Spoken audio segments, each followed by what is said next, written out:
তো এত রাত্রেও যে আপনারা মাঠ ভরে কানায় কানায় ভরে বসে আছেন, এটা আমার মহব্বতেও না, এটা দুনিয়ার কারো ভালোবাসায় না, এটা নিশ্চিত আল্লাহ এবং রাসূলের মহব্বতই আপনারা এখানে বসে আছেন।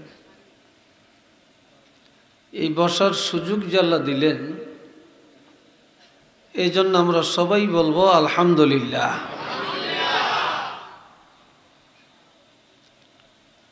তবে বর্তমানে কিছু মানুষ যায় ওয়াজ শোনার জন্য, কিছু আমল পাওয়ার জন্য, আর বেশিরভাগ মানুষ এবং যুবকরা যায় তামসা দেখার জন্য। এখন তামসার জগৎটা খুব গরম। আরেকটা হচ্ছে, এখন মানুষ চায় এখন ভাইরাল বক্তা, কে কেমন রং ডং দিতে জানে, গালমন্দ করতে জানে, এটা কিন্তু আমল খুব কম চায়, আমল চাই না। অথচ আল্লাহ পাকের কাছে কিচ্ছুর দাম নাই, আছে শুধু আমলের দাম। কিসের দাম? আপনারা একটা কথা জিজ্ঞাসা করলো, কেউ হয়তো সত্য বলবেন, নাইলে বারোয়ানি লোকেই মিথ্যা মিথ্যি বলবেন।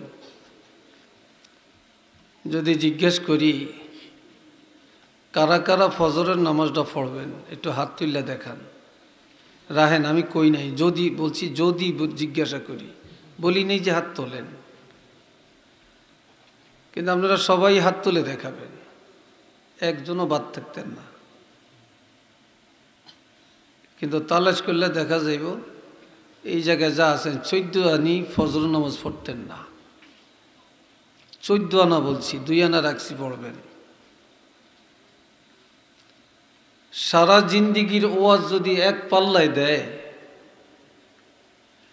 আর ফজরের নামাজ যদি আর এক পাল্লায় দেয়, কোনটার ওজন বেশি হবে? চিল্লিয়া বলেন। সারা জীবনের ওয়াজ যদি এক পাল্লায় দেয়, আর একটা সেজদা, যেই সেজদাটা আল্লাহর জন্য দেয়, ওই সেজদাটা যদি এক পাল্লায় রাখে, তাহলে কোনটার ওজন বেশি হবে? অথচ আমরা ওইটার মধ্যে নাই। রাসূল বলছেন, قال رسول الله صلى الله عليه وسلم من سجد سجدة واحدة خير من الدنيا وما فيها। যে ব্যক্তি আল্লাহর জন্য একটা সেজদা দিল, এই সেজদাটা সারা পৃথিবীর মধ্যে আরও যত কিছু আছে, এই সব কিছুর চেয়েও এই সেজদাটার ওজন আল্লাহর কাছে বেশি, এটার দাম বেশি।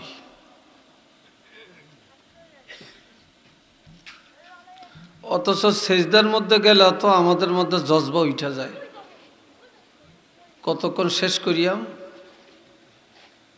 আর কতক্ষণ মসজিদ ছাড়িয়াম, নামাজ ত্যাগ করিয়া কাজে যাইয়াম। মসজিদে গেলে কিছু মানুষ পাগল হয়ে যায়, কতক্ষণ বের হয়ে যাইব, ঠিক না? কখন বের হয়ে যাবে? অথচ আল্লাহ কোরআন শরীফে বলছেন, ওয়ালা জিকরুল্লাহি আকবার। দুনিয়াতে যত জিকির আছে, যত ইবাদত আছে, সবচেয়ে বড় ইবাদত হইল ঈমানদারের জন্য, ঈমানের পরে সবচেয়ে বড় ইবাদত হইল নামাজ।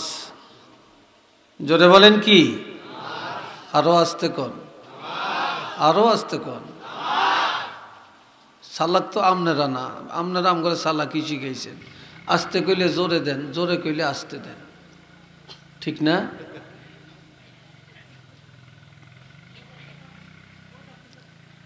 আরেকটু শুনেন, তবে হাইটেন না, এমনি চাইয়েন না, কেউ কারোর লোকে কথা বলবেন না। আমি কথা বলবো খুব অল্প অল্প সময়। قال رسول الله صلى الله عليه وسلم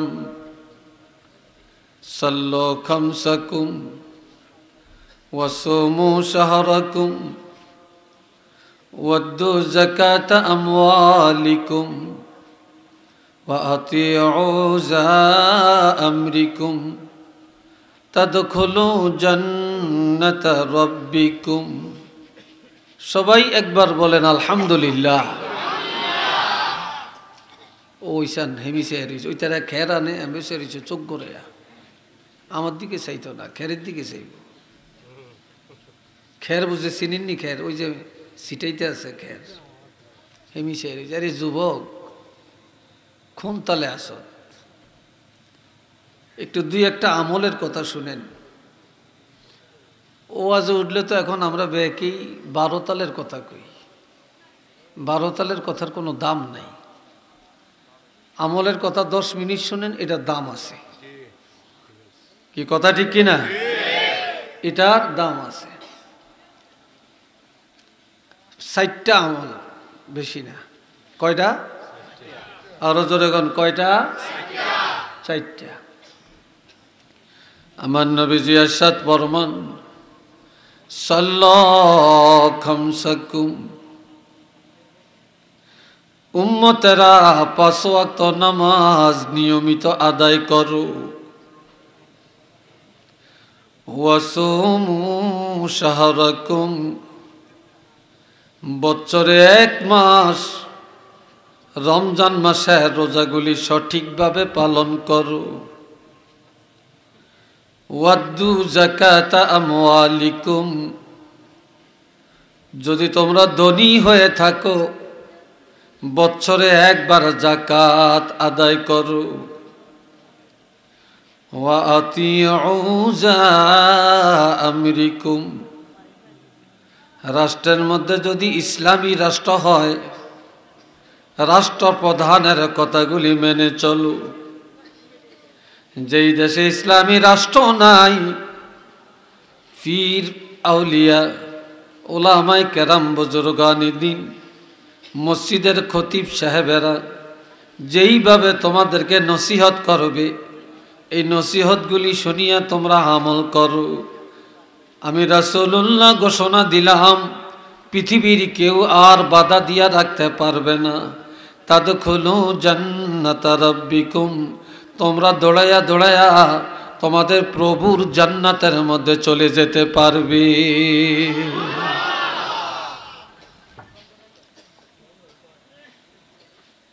এই হাদিসটা শেষে দিয়ে লেখা আছে হাজা হাদিসুন মারফুউন।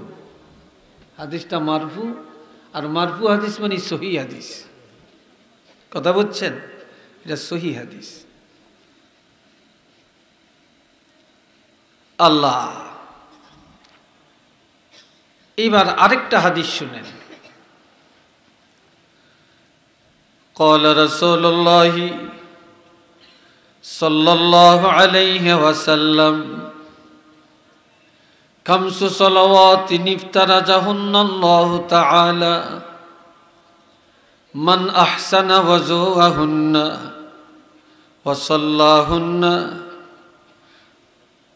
وأتم ركوعهن وخشوعهن كان له على الله عهد أن يغفر له ومن لم يفعل ذلك فليس له على الله عهد إن شاء غفر له وإن شاء عذبه। আপনাদের বসার জায়গা নেই? এখান দিয়ে আসেন, এখানে সামনে আসেন। আপনারা এখানে জায়গা আছে, বসার জায়গা আছে। পিছনে দাঁড়িয়ে থাকেন না, ওইদিকে ছাটাই বিছিয়ে দিছে। বৈশা কথা শোনেন, কথা তাসির হবে, কথা হৃদয়ঙ্গম হবে, আমলে আসবে। বৈশা যান, সব বসে যান। এই তোমরা দেওয়ালের মধ্যে হেলান দিয়ে নি বইস, দেওয়াল টেওয়াল ফালিয়ে দিবা, দেখবা। আসো বসো। সব বসে যান। আপনাকে বসার জায়গা নেই, বসেন, নইলে এখানে উপরে জায়গা আছে, উপরে এসে বসেন, উপরে এসে যান, উপরে এসে জায়গা আছে, বসেন, বসেন সবাই। আল্লাহর হাবিব ইরশাদ করেন 5 ওয়াক্ত নামাজ আল্লাহ ফরজ করে দিয়েছেন। এই 5 ওয়াক্ত নামাজ পড়ার জন্য যে লোকটা ভালো করে ওযু করে, নির্দিষ্ট সময় নামাজের মধ্যে দাঁড়িয়ে যায়, রুকু সেজদাগুলো সঠিকভাবে আদায় করে, অত্যন্ত খেয়াল ও ধ্যানের সাথে, ভয়ভীতির সাথে নাম দিতে পারেন। কিন্তু নামাজিরা ক্ষমা পাবে আল্লাহর ওয়াদা, বেনামাজিরা ক্ষমা পাবে এমন ওয়াদা আল্লাহ করে না, করে না, এমন ওয়াদা আল্লাহ করে না। এইবার কোরআনের একটা আয়াত শুনেন। আমার আল্লাহ পাক বলেন কদ আফলাহাল মুমিনুন, ঈমানদারেরা নাজাত পায়া গেছে। আমরা সবাই তো ঈমানদার, কথা বলে না, ঈমানের দাবি করেননি আপনারা? সবাই ঈমানদার না? সবাই ঈমানদার। আমার আল্লাহ বলেন ঈমানদারেরা নাজাত পায়া গেছে। কেন? আল্লাযীনা হুম ফি সালাতিহিম খাশিউন, ঈমানদারেরা তাদের নামাজে আল্লাহকে ভয় করে। ঈমানদারেরা আল্লাহর ভয়ে নামাজ আদায় করে। মুনাফিকরা সমাজের ভয়ে নামাজ পড়ে, ফাসিকেরা সমাজের ভয়ে নামাজ আদায় করে। কিন্তু ঈমানদারেরা আমার আল্লাহর ভয়ে সময় মতো নামাজ আদায় করে। একটু চিল্লিয়ে বলেন না সুবহানাল্লাহ। এটা ঈমানের পরিচয়। আজগা এই পর্যন্ত কয় ওয়াক্ত নামাজ গেছে?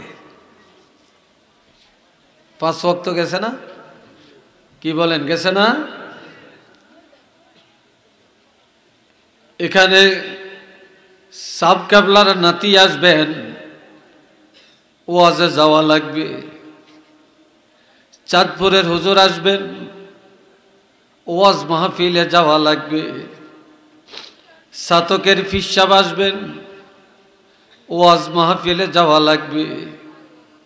কিন্তু আমি ঈমানদার, আমি মুসলমান, আমাকে নামাজ আদায় করতে হবে, মসজিদে যাওয়া লাগবে, এই চিন্তা আমাদের মধ্যে নাই, ঠিক না? এই চিন্তা নাই। এই ভাইরা রে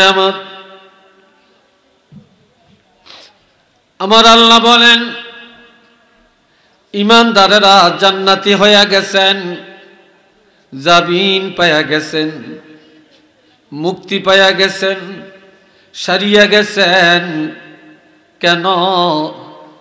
যখন নামাজের সময় হয় ঈমানদারেরা আল্লাহর ভয়ে নামাজ আদায় করে।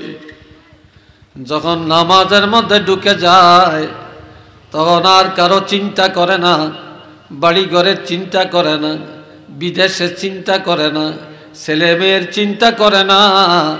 ঈমানদারেরা যতক্ষণ নামাজে থাকে ততক্ষণ আল্লাহর ভয়ে নামাজ আদায় করে। আল্লাহর ভয়ে তারা নামাজ আদায় করে। এই জন্য ঈমানদারেরা নাজাত পেয়ে গেছে। এখন আল্লাহ কোরআনের শুরুতে বলছেন আল্লাযীনা ইউমিনুনা বিল গায়ব। আপনারা হেমিসান কিল্লাই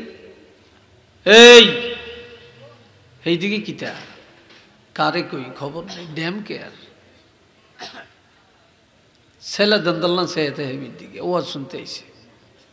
বাড়িতে গেলে বুড়ি যখন জিগাইব আজ যে হুজুরি কি ওয়াজ করছে, কি জানি কি জানি কি জানি, তালাশ করে পাইত না।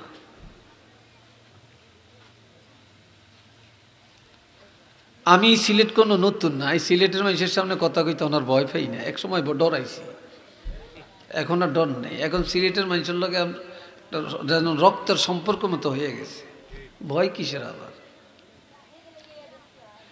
এ ভাই এটারে আমার খেয়াল করেন,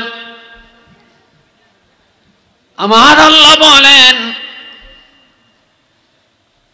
তারাই হলেন ঈমানদার যারা অদৃশ্যকে মানে,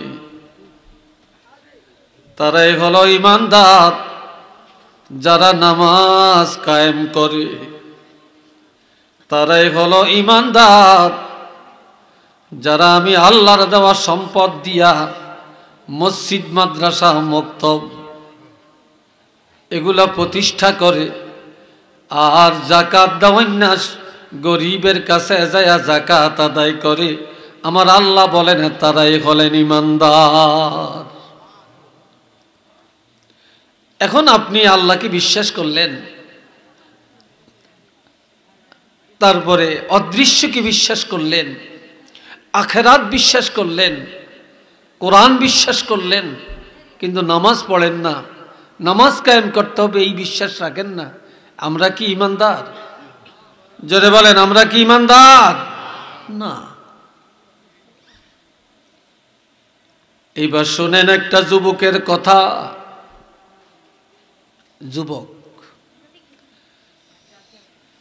একটা যুবক আল্লাহর হাবিবের কাছে গেলেন। যুবক ছেলেটা একটা কবিরা গুনাহ বা অন্যায় করেছে। নবীজির কাছে যে বলি, ইয়া রাসূলুল্লাহ ইন্নী আসাবতু যামবান আযীমা, আমি বিশাল একটা গুনাহ করেছি। নবী গো, আমার গুনাহটা কিভাবে আল্লাহ ক্ষমা করবেন? আমার গুনাহটা মাফের জন্য কোনো তওবা আছে কিনা? এমন সময় নামাজের টাইম হয়েছে, মুয়াজ্জিন আজান দিলেন, আল্লাহর হাবিব ইমামতি করলেন। যুবক ছেলেটা নবীজির পিছনে নামাজ আদায় করলেন। নামাজ পড়ে বললেন, ইয়া রাসূলুল্লাহ কিভাবে আল্লাহ আমাকে ক্ষমা করবেন?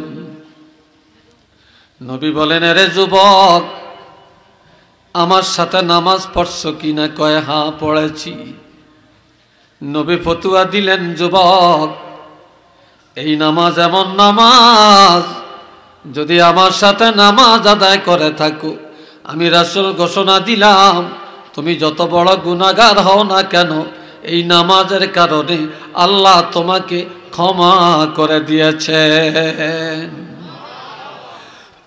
আর একটু জোরে বলেন না, এখনো আপনাকে জোর হয় না, চিল্লিয়া বলেন সুবহানাল্লাহ।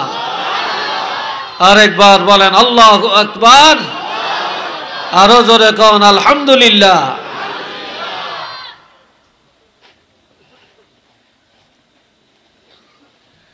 এবার আরেকটা যুবকের কথা শোনেন। যুবকটা যে বলে, ইয়া রাসূলুল্লাহ ইন্নী আসাবতু যামবান আযীমা, নবী গো, আমি একটা বিশাল অন্যায় করেছি। ফাহাল্লি মিন তাওবাতিন, আমার গুনাহটা মাফের জন্য কোনো তওবা আছে কিনা? ক্বালা ওয়া হাল লাকা মিন উম্মিন, নবী বললেন, এ যুবক, তোমার মা আসেনি? ক্বালা লা, যুবক বলে, না, আমার মা নাই। ওয়া হাল লাকা মিন আবিন, তোমার বাবা আসেনি? ক্বালা লা, যুবক বলে, আমার বাবাও নাই। ওয়া হাল লাকা মিন খালাতিন, এ যুবক, তোমার একজন মার বোন খালা আসেনি? ক্বালা নাআম, যুবকটা বলল, আমার একজন খালা আম্মা আছেন। নবী বললেন, সলিহা, যাও যাও, তোমার মা নাই, তোমার বাবা নাই, তোমার মার বোন একজন খালা আম্মা আছেন, তুমি যাইয়া তোমার খালার খেদমত করো। তোমার খালা যদি খুশি হইয়া যায়, আল্লাহ পাক তোমার গুনাহগুলি ক্ষমা করে দিবে।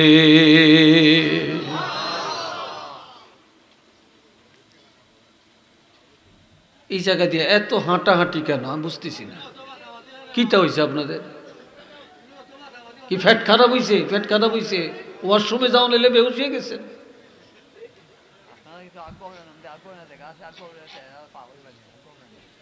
আমার মনে করছে কইতে না এসে সিধা গাদা বুতা বুতা চিনেননি মনে করছে এরকম। আমি মানুষ নরম হইতে পারি, তবে আমি কথাই কারো করে ছাড় দিই না।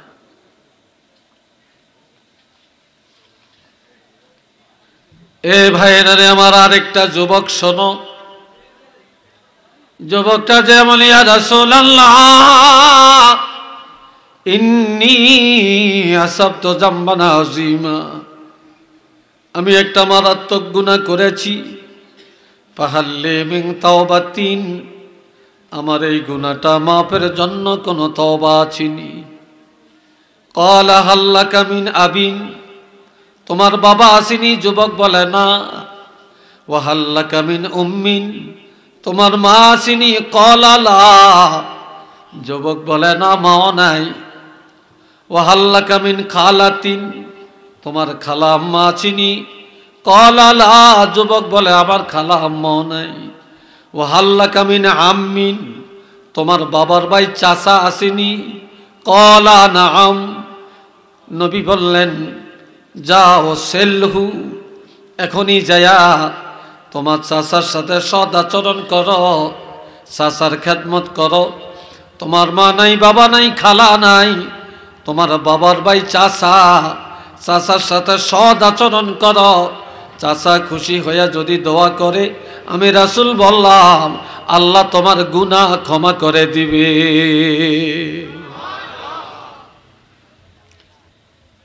আল্লাহ তোমার গুনাহ মাফ করে দিবে। এই যে কথাগুলো বললাম, এই কথাগুলি আমাদের সমাজে অভাব আছে, আমলের ক্ষেত্রে অভাব আছে, জানার অভাব আছে, মানার অভাব আছে। এ ভাইরা রে আমার, আর একটা যুবক, আচ্ছা যুবকদের কথা কই কেন? হ্যাঁ, যুবকরা বেশি, একটু কথাই বলা দরকার। ইজা জাআহু রাজুলুম মিন বানি সালমা ফাকাল ইয়া রাসূলাল্লাহ হাল বাকিয়া মিন বাদরি আবাওয়াইয়া শাইউন আবাররুহুমা বিহি বাদা মাউতিহিমা? ক্বালা নাআম, আসসালাতু আলাইহিমা ওয়াল ইস্তিগফারু লাহুমা ওয়া ইনফাযু আহদিহিমা মিন বা'দিহিমা ওয়া সিলাতুর রাহিমিল্লাতি লা তুসালু ইল্লা বিহিমা ওয়া ইকরামু সাদিকিহিমা আও কামা ক্বালা আলাইহিস সালাতু ওয়াস সালাম। বনি সালমা গোত্রের একটা যুবক, বনি সালমা একটা গোত্রের নাম। এই গোত্রের একটা যুবক ছেলে নবীজির কাছে আসছে কাঁদতে কাঁদতে, এসে বলে ইয়া রাসূলুল্লাহ, আমার আব্বা নাই, আমার আম্মা নাই, আমার বাপ নাই, আমার মাও নাই। কত ছেলেরা আব্বু বলে ডাকে, মা বলে ডাকে, আর এটা শুনলে আমার কাছে বড় খারাপ লাগে, আমার কলিজার আগুন জ্বলে। নবী গো, আজ আমার আব্বা নাই, আমার আম্মা নাই। যদি আমার আব্বা আম্মা থাকতো, আমিও তো আব্বু বলে ডাকতাম, আম্মু বলে ডাকতাম। আমার কলিজা শীতল হয়ে যেত, মনের ব্যথা দূর হয়ে যেত। তবে আমার আব্বা আম্মা নাই, মনে চায় তাদের খেদমত করতাম, কিন্তু তাদের মৃত্যুর পর খেদমতের কোন রাস্তা বাকি আছে কিনা? ক্বালা নাআম, নবী বললেন, রে যুবক, তোমার আব্বা নাই আম্মা নাই, তবে আমি রাসূল বললাম তাদের মৃত্যুর পরেও খেদমতের দরজা আল্লাহ বন্ধ করে না। তখন আমার নবীজি 5টা খেদমতের কথা বললেন। জোরে বলেন, কয়টা? আরো জোরে বলেন, আরো জোরে কোন? 5টা খেদমতের কথা বললেন। এই 5টা খেদমত কি?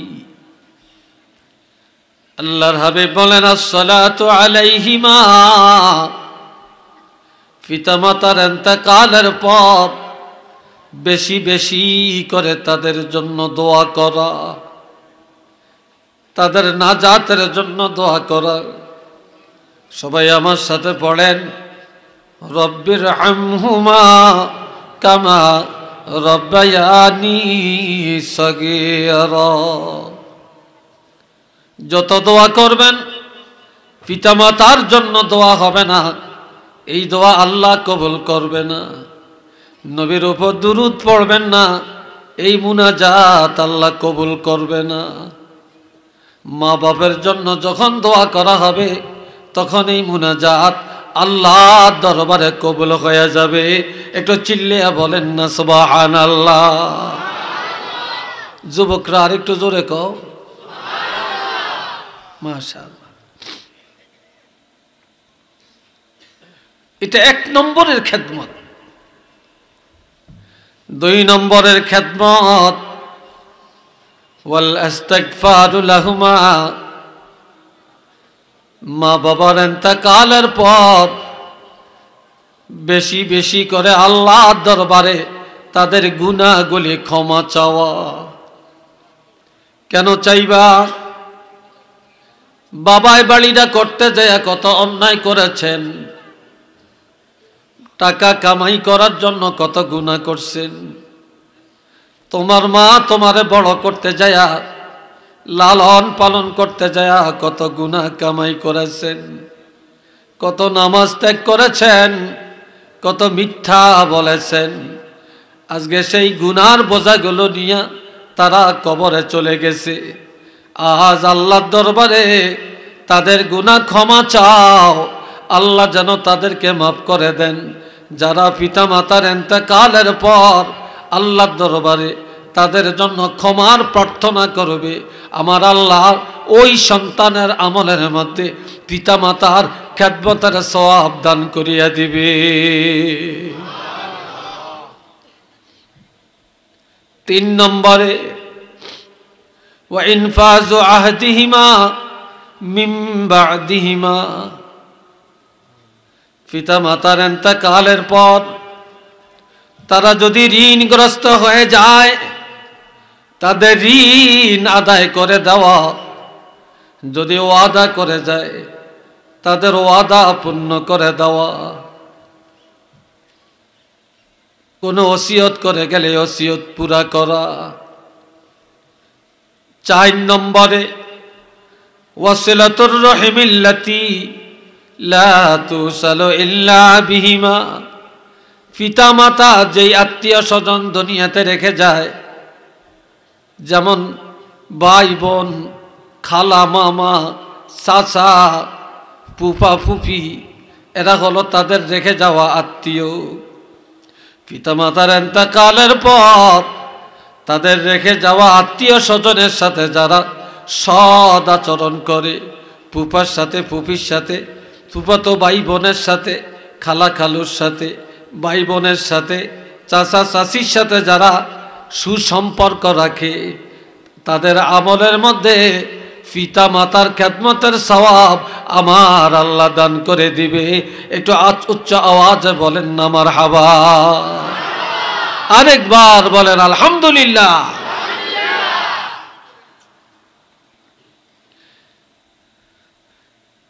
وقال আরেকটা হাদিস শুনাই, قال رسول الله صلى الله عليه وسلم من كان يؤمن بالله واليوم الآخر ফালিয়ুকরিম জারাহু ওয়া যাইফাহু, যে ব্যক্তি আল্লাহকে বিশ্বাস করে, আখিরাত বিশ্বাস করে, সে যেন তার আত্মীয় স্বজনের সম্মান করে, মেহমানের সম্মান করে, মেহমান আসলে যেন কদর করে, আর প্রতিবেশী যারা তাদের সাথে যেন ফিতনা না করে, প্রতিবেশীর সাথে যেন সুসম্পর্ক বজায় রাখে, প্রতিবেশীর মনে যেন কষ্ট না দেয়। একটু চিল্লিয়া বলেন সুবহানাল্লাহ।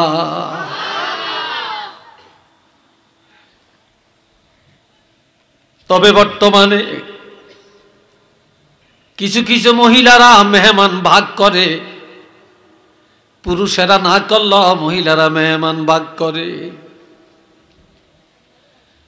মহিলারা স্বামীর আত্মীয় স্বজন দেখলে কলিজা ফাটিয়া যায়, এক বেলা খাওয়াইলে আর এক বেলা খাওয়াতে চায় না, একদিন কথা বললে আরেক দিন বলতে চায় না, এমনকি মেহমান আসছে এই পরিচয়টা দিতে রাজি না।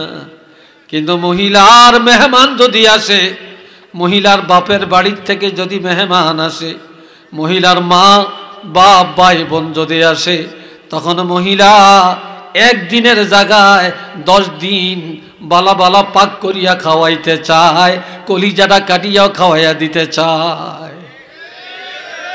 কি কথা ঠিক না?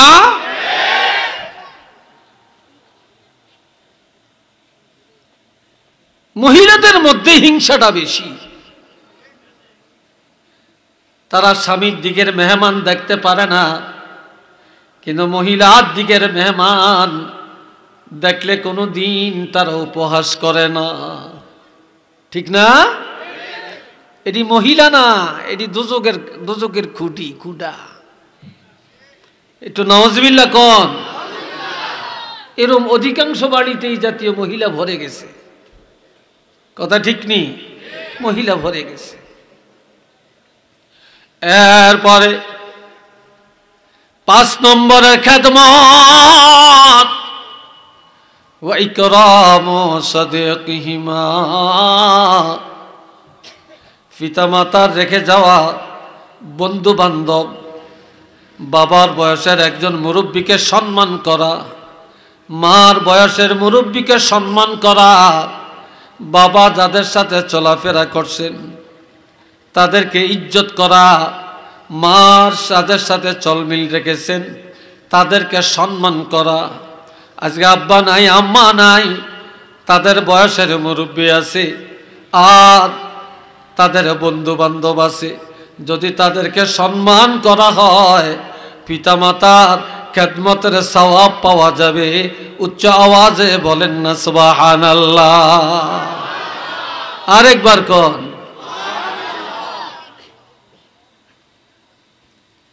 এ বাবাজিরা রে আমার, আল্লাহর হাবিব রাহমাতুল লিল আলামিন আরেকটা হাদিস শোনাই, একের পর এক হাদিসের আলোচনা শুনেন। বর্তমানে কিচ্ছার কোনো দাম নাই, গলা ফাটানোর কোনো দাম নাই, বাকাওয়াতের কোনো দাম নাই, আমলের দাম আর কোরআন হাদিসের দাম। কোরআন হাদিসের মধ্যে গঠনমূলক আলোচনার অভাব নাই। আসেনি অভাব? কোনো অভাব নেই। এই ভাইরা রে আমার, খেয়াল করেন, তার আগে সবাই জোরে সরে মহব্বতে একটু দরুদ পড়েন। আল্লাহুম্মা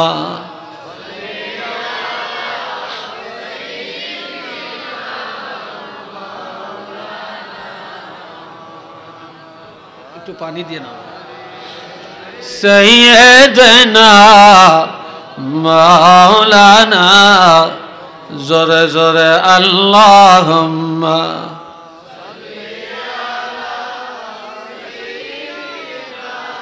মাওলানা মুহাম্মদ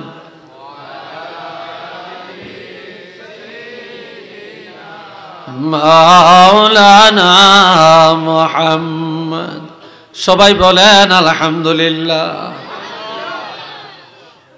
আমার নবী যুবক, তো নবী ঘুরে ঘুরে দেখতেছেন কার কি অভাব, কি কোন সমস্যায় আছেন। তো যাইতে যাইতে যাইতে যাইতে এখান থেকে লাইন করে এরকম করে গেলে তোরা মাদ্রাসার ছাত্র নিয়ে এখন কোন মাদ্রাসার, কোন মাদ্রাসার এখন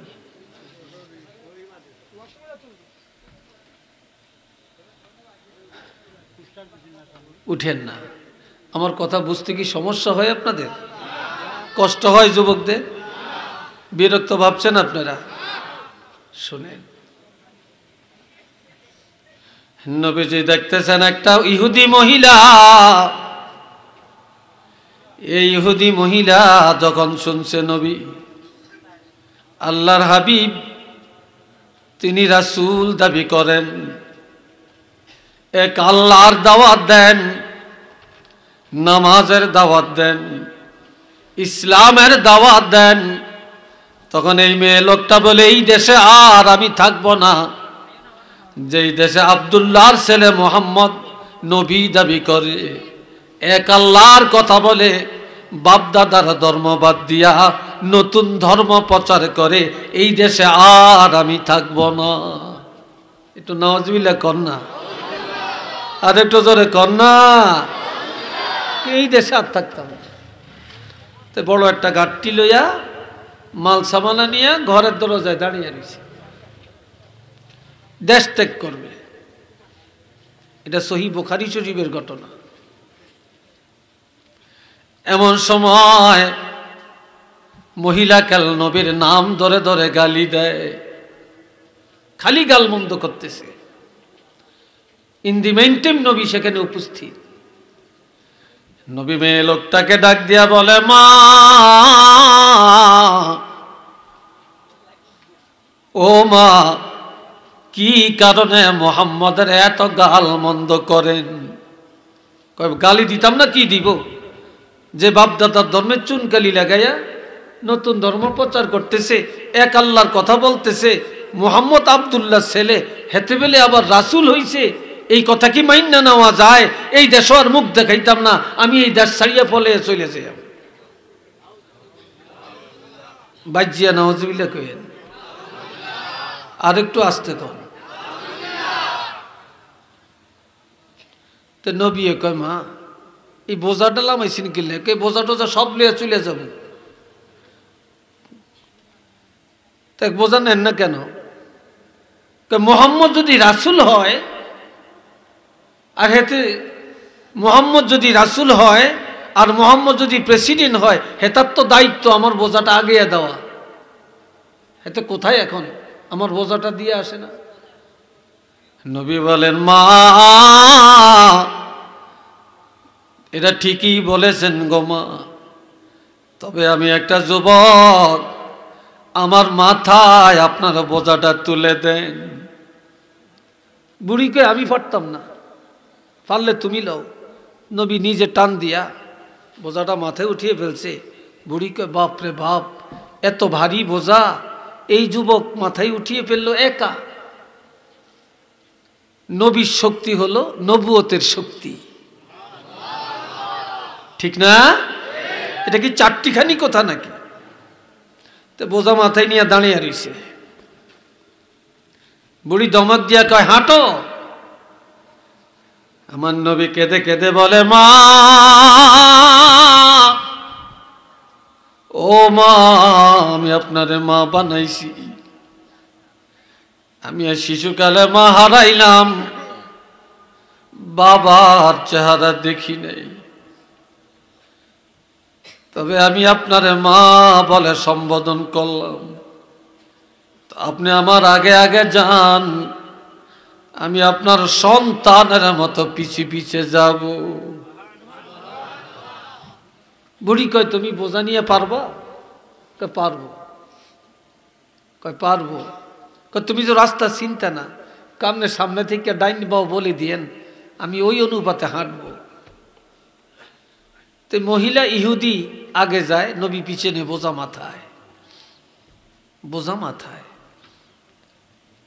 আমি একদিন বাসে উঠলাম, তো কয়েকটা মুরব্বী, বাসের মধ্যে জায়গা নাই, বসার জায়গা নাই, তো হ্যান্ডেলে দড়িয়ে দাঁড়িয়ে রয়েছে এই ওনাদের মতো মুরব্বী, একদম ঠুট্টুরিয়া মুরব্বী, স্কুলও পড়ে, কলেজও পড়ে বা অন্য কাজ করে, যুবক। এরা সিটের মধ্যে, বাসের সিটের মধ্যে বসে রয়েছে, আর মুরব্বীরা হ্যান্ডেল দড়িয়া দাঁড়িয়ে রয়েছে। হ্যান্ডেল বুঝুন তো, দাঁড়িয়ে রয়েছে। তো এখন মুরব্বীরে দেখলে চোখে চোখে নজর পড়লে সিটটা ছাড়িয়ে দিতে হইব, ইজ্জত করতে হইব। তো এখন হুদ পেপার একটা তলে এমনি পড়ে, মনে হয় যেন এত মুরব্বীরে দেখে না, চালাক তো ফেভারিটটা পড়ে। এখন এসে সরকার বাজার, এখানে বাসের তেন নামবে, অন সিটের তেন খাড়াইছে অনেক, আরে কাকা কাকা কাকা নিও।